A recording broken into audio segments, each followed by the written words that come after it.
What's up, everybody? Welcome to another episode of Spring Fever. As always, it's me, XFL Jim, joined by the one, the only. It is Uncle Rico. What's up, Eric? What's up, my friend? How are you doing this lovely Wednesday evening? Doing great. We just had a couple great weeks of CFL action. We had the X League started last weekend. I didn't stream any, but I did catch a couple of the games late at night, just kind of pondering existence. That's the perfect time to watch X League, is when Eric, like, I don't know about you, but when you have to have late nights, you kind of hit like a wall, and then when you break through the wall at around like 2:30, 3 o'clock, you kind of feel more awake then than you did at 11 p.m. That's my life, dude. I don't sleep, dude. Like, I try to sleep, perfect but I time don't. to watch the X League at like 2:30 in the morning, where you're more awake at that part of night where no one else is awake. It's the perfect time to watch Japanese football, in my opinion. Okay. Wouldn't have it any other way. We got a nice show ready for you guys. We're going to break down a little bit of last week's CFL action. Obviously, we're going to talk X League at the end of the show.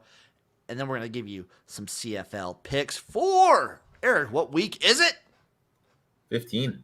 Yeah, we're already at week 15. The season is rapidly coming to an end. Eric, 5, 15, 16, 17, 18, 19, 20. We only got 6 weeks left.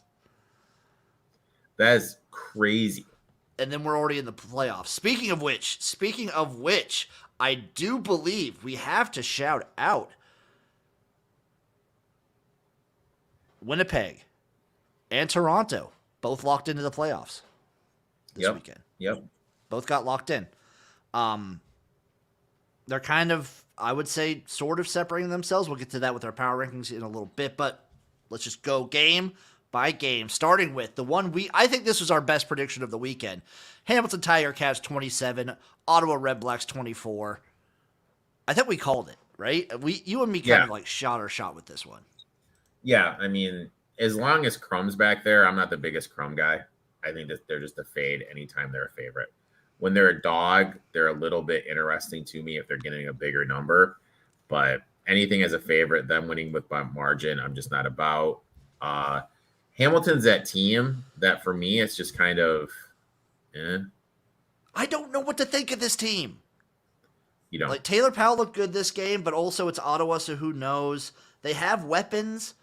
I don't know with Hamilton. I don't have a ton of faith in this team right now. But anything can happen. The playoffs are still kind of wide open. I don't know. Hamilton I don't expect much out of them. That's a little bit dangerous in my eyes. They could be. They could be like frightening, but I don't know if I'm worried for any of the like big punchers, so to speak, against a team like Hamilton. Like, I don't think if I'm the Blue Bombers, you worry about the Hamilton Tiger Cats right now. But in a one-game situation, weird shit happens. Weird shit does happen, and Hamilton seems to be embracing the weird shit. Ottawa, in my opinion, is the same as yours. I think with Crum, they're an interesting dog in spots, but I just don't trust this team at all. Yep. Agree 100%, my friend. Game number 2, Montreal Alouettes 10, Toronto Argonauts 39. Eric, I am done betting Montreal in the games against like Toronto or Winnipeg or BC. They just don't step up to those games. They can't hang with the big boys. They do not step up to those games. They really are the epitome of the benchmark team where they could beat the bad ones. But damn it, the offensive line is not great. Cody Fajardo is fine. He looks pretty good back there, but they just can't hang with these big boys. And Toronto just laid it on them. It was 20-7 at the end of one. Like, what do you do after that? And then Montreal, 3 fumbles lost, 9 penalties for 109 yards. 1 of 3 in the red zone, only 2 tackles for a loss, no sacks. It was just brutal. It's just bad. 11 rushes for 24 yards. Not great. I mean, look, running isn't as big at this level, but in this league, excuse me, but the Argo still had 29 rushes for 135. Yep. So I don't know. I think you kind of hit the nail on the head. You just can't trust Montreal against these top tier teams. I'm standing by that. Okay. The big one. Saskatchewan Roughriders 6, Winnipeg Blue Bombers 51. Eric, your favorite football player got some play in this game. My favorite football, Dan Lefevre. All Shea Patterson. Oh, All International Man of Mystery got a little play in this game. The Rough Riders are kind of like, we were talking about them last week. They're an interesting team. We were kind of hyped on them a little bit. I didn't want to touch this game when we talked about betting.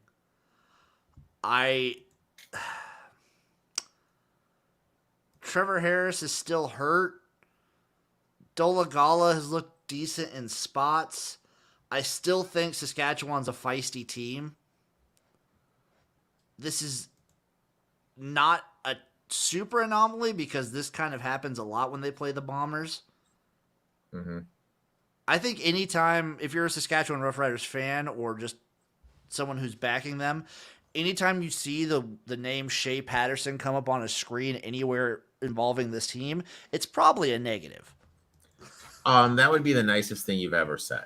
It's a bad sign. If I'm a fan and I see Shane Patterson's name, I'm getting a little worried. USFL legend Shea Patterson. At least put some respect. You can either call him USFL legend, you can call him CFL legend now, or you can call him, I like to call him International Man of Mystery. Because I believe Shea also spent like a cup of coffee in the X League. So he's been all over. Can we just call him a shitty quarterback? You can call him that. I will call him USFL legend shit quarterback Shea Patterson. USFL legend. Yeah, I don't know, man. Zach Collaros with his typical 18 for 21, 319 yards, and 5 touchdowns. Five touchdowns. Oh, my God. So they lost by how many points? 45? They lost by 45 points. It wasn't close at any point in the game. Didn't score a single point in the second half. This was just utter domination. The Bombers saw what happened last week, the week prior, and was like, nah, just not it. You're not that guy, bro. 340 passing yards of the Bombers to 139 of the Riders, 263 to 84 rushing. Like, what are we doing here? Call a spade, dude. It was just a fucking beatdown, man. The Bombers went 15 for 15 on first downs. It's just a fucking beatdown, man. This was a drubbing. Last game, Calgary Stampeders 23, Edmonton Elks 25. Eric, in an Elks comeback, the Elks were down at halftime, 17-7. And they come back in the fourth quarter. Our little baby Elks all growing up. This team, dude, 18 unanswered points in the fourth quarter is something you never expect out of an Elks game. At all. Yeah. And they did it on the ground. Yeah. I think this is a team that is going to be interesting to bet. I like this team a lot. I think it's a team we can look to bet. I think they're looking to fight. 250 to 1 for the Grey Cup. I'm not gonna say that, man, but like to do something to like make the playoffs. You know what I mean? To make the playoffs, I think they're an interesting little team, dude. You know, to fuck around and somehow sneak into the playoffs. Okay, let's take a look. I'm gonna see if I can find some CFL playoff scenarios. Let's see. The CFL website's playoff scenarios. So obviously the Bombers and the Argos are eyeing up each division like championship. Correct. So this is this week, Eric. I believe this is updated as of this week. In the West Division, no team can clinch playoff spots this week. So, obviously, I believe the Bombers already have it. East Division, Toronto win. Toronto wins the East Division. Okay. Jesus. Okay. Hamilton loses. Toronto clinches a home playoff spot. Okay. That's it right now. No other team is like vying for playoff at all. And what are the standings in the West? The standings right now in the West, they're not. I mean, okay, they're not very far behind. It's Winnipeg, obviously at 10-3, BC at 8-4, Rough Riders sitting at 6-6, Calgary at 4-9, and then Edmonton at 3-10. I'm telling you, man, they're right there. You know what I mean? Stranger shit has happened. So we look at the schedule. What is it? The 3 teams get in the playoffs? Yeah. So they really just they need Saskatchewan to kind of fall down a lot. They either need Saskatchewan to fall or Edmonton or Hamilton to just like super tank. Which is possible, dude. It's This possible. Is a weird I don't. league. It is weird. They would need Saskatchewan to have a really bad latter half of the season. And let's take a look at who do the Rough Riders play going out. So obviously this week they play each other this week. So this is a massive game for both teams. Mm-hmm. Then Edmonton has to play BC. Riders get Red Blacks. Then the Riders have to play BC. Edmonton then has to play. Ooh, this is tough for Edmonton. So Edmonton's next games: Saskatchewan, hosting BC, at Toronto, hosting Montreal, at Winnipeg. But I mean, at that point of the season, Winnipeg's going to be locked up. Winnipeg's locked up, but they're not locked into the top spot yet. Yeah. Meanwhile, Saskatchewan for the rest of the season, obviously they host Edmonton, at Ottawa, at BC, host Hamilton, at Calgary, and then at Toronto. Sorry, host Toronto. I would say Edmonton has the harder schedule. So basically, if Edmonton makes the playoffs, they definitely deserved it, and I will be betting them because they will be red hot. Get hot, stay hot, Jimbo. It's going to be tough. It's going to be tough. It's going to be. I'm worried, Eric, that's just going to be just like last year, where Edmonton just looks good the latter half of the season and is feisty in a bunch of games. Yeah. I think I'm going to continue betting them as dogs. And that's how we're going to make our money, Jimbo. And that's how we're going to do that, which leads us, Eric, into this coming week. Game number 1, Friday evening. No Thursday games this week. Friday evening. Holy shit, Eric. What time do you think this game is? Friday night? Oh, my God. What? Oh, it's in Toronto. It's in Montreal. It's 6, this game, it's at 6. Why is... So, shout out Bet Online for saying that it's at 11. You're probably in like some weird time zone, dude. I'm definitely not. Definitely not. Also, there's 2 games Friday. I don't know what the fuck they're smoking here at Bet Online, but Friday, 6, Toronto Argonauts at the Montreal Alouettes. Argos are 6.5-point road favorites, over under 53, plus 225 on the money line. They're running it back another week, Eric. I mean, I'll be honest, dude. I kind of want to take Montreal. My intuition, I just said I was staying away from it. Yeah. So that's what I'm going to do. I'm going to stay away from it. What I'm going to do here, though, I'm going to bet the under 53. Why? Because I think it's going to be kind of an ugly game. Okay. I think Montreal's going to try and ugly it up. And like I said, Toronto has a ton of pressure on them. I think they're okay with the pressure, but I think it gets ugly. And I think we get a little low-scoring affair. Okay. I'm just going to play the under. Okay. Game number 2. I'm probably going to stay away. You have anything in this one? I'm probably going to stay smart away. To stay away. Probably smart to stay away. Edmonton Elks at the Saskatchewan Roughriders. Rough Riders are -3 at home. Over under of 46.5 plus 130 on the money line for the Elks. Give me the Elks, baby. Yeah, give me the Elks. I looked at it because in the NFL, there's this big trend where if after you get your ass kicked, the following week you bet them. That's not the case in the CFL. It's about everything's about even. Yeah. So I'd like the Elks here. I think they're kind of peaking at the right time. They're hot last season to close it. I'll take Elk Nation, dude. Give me Elks here as well. Bombers, Ticats. Winnipeg Blue Bombers -6.5 at the Hamilton Tiger Cats. Over under 48 plus 225 on the money line for the Ticats. I mean, dude. To me, this is just a move on. If anything, I lean towards Winnipeg because I just don't trust Hamilton, but probably staying away. I'm probably staying away from a lot this week. I'm learning from you, Uncle Rico. Ottawa Red Blacks. It's no bet. Ottawa Red Blacks, BC Lions. Lions are -9.5 with an over-under of 46.5 plus 360 on the money line for the Red Blacks. Gross. To me, this is just a stay away. You know what I mean? Like sometimes there's just games that just weeks that are just rough. And to me, this is just a rough week. I don't want anything to do with this game. I would probably lean to the over. I think there could be some points put up in this one, but I'm not betting it.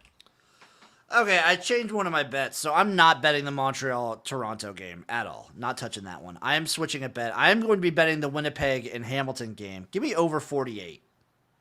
Look at you, Jimbo. I think this can get weird and get pointsy. Give me over 48 in the Winnipeg Blue Bombers, Hamilton Ticats, and obviously we're both on the Elks +3. Yep. I'm not going to sprinkle the money line. Soft, Jimbo. I mean, if the Elks are down at half, I think that might be a good live bet. Who knows? But those are my two bets, Eric. Okay. Yeah. Other bit of news going on. There's not really any XFL news or USFL news. There's some XFL news, so it looks like they're trying to change the payment system for the assistant coaches to seasonal. Okay. Which I believe is I think that's how the USFL does it. So what is exactly does that mean? So they're getting paid like a yearly salary right now. Okay. They're going to try and change that to seasonal so that they get paid for like when the season's live. So how much do they get paid a year? XFL assistant coach's salary. Let's see.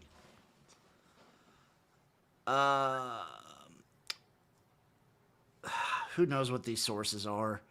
This is salary.com, says between 40,000 and 67,000. So you get so that 40,000 instead of being distributed by the year, it's going to be paid by the season. It could be cut a little bit.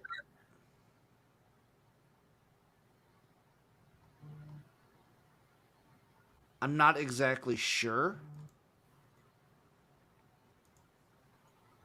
It's not super. I think I don't know how much has been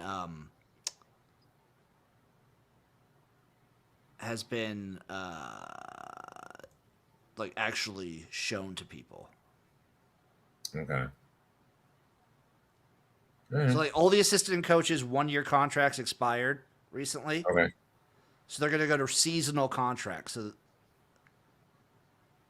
I'm thinking it's probably just like a way to save some money. Okay. I'm surprised that like the assistant coaches weren't already seasonal. Yeah.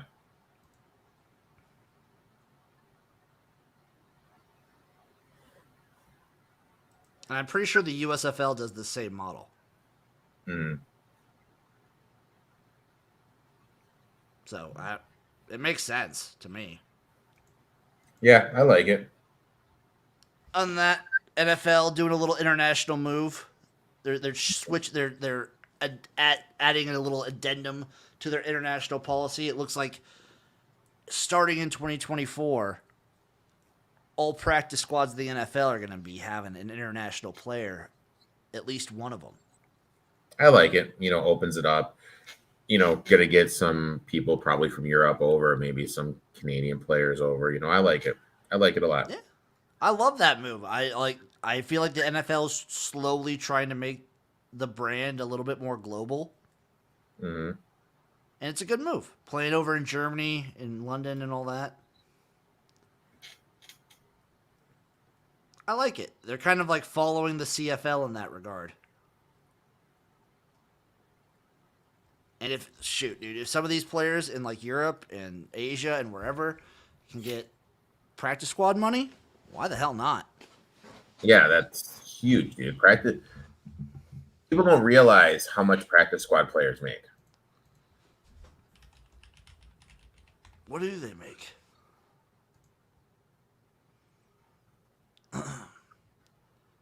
How much do they make? 12,000 per week, which is pretty good. That's the starting, which is pretty good. And veteran players with 2 years of experience will make a minimum of 16,100 per week. So if you're on the practice squad for 18 weeks, that's $216,000, by the way. Which is insane. Not bad. That's not bad at all. I mean, it's really, really, really not bad. How interesting will it be if, say, 8 years from now, as a hypothetical, and the XFL and USFL can pay like hundreds of thousands of dollars for players? Could you see people doing XFL/USFL and a practice squad, and you're making like $400,000 for the year? Yeah, you could. That's not bad. That's not bad at all. That ain't bad. That's not bad, dude. That's not bad at all. Eric, last but not least, we have some X League to talk about. We had a couple games last week. So they're still doing the thing where they're playing every other week. Yeah. So last week was the opening for the X League. Started off with Fujitsu versus Elecom. Obviously, Fujitsu wins this one pretty easily, 31-14. No surprise. No surprise there. Nojima, Sajimahira, and Panasonic. Obviously, Panasonic win this one pretty easily, 30-10. Yeah. No surprise. No surprise at all. Tokyo Gas, Asahi Beverages. Beverages clinch it out 17-13. Close game, exciting game. Yep. Dentsu Caterpillars, Obik Seagulls. Obik wins this one going away 38-3. I think we kind of have a theme with the X League. There are 3 teams that are just way above everybody else. Yeah, night and day above everybody else. So I was listening to a podcast last week, Eric, previewing some of these games with our buddy, you know the buddy. JB? It's BJ, baby. BJ. So Fujitsu in particular, I believe since 2012 has only lost to either Panasonic or Obik. Really? Yeah. Interesting.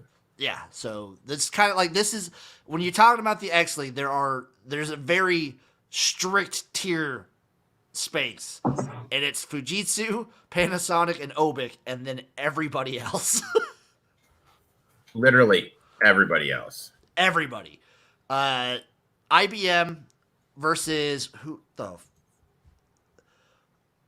Oh, the Suns, the Fukuoka Suns. They just changed the name there. IBM wins this one 46-28. And then our Deers lose to the Asahi Beer 24-28. Heartbreaking. Heartbreaker. Week 2 is coming up in 2 weeks. So set your calendars, folks. Saturday, September 23rd. But actually, for us, it's September 22nd. Let me see. When is 1:30 p.m. in Tokyo?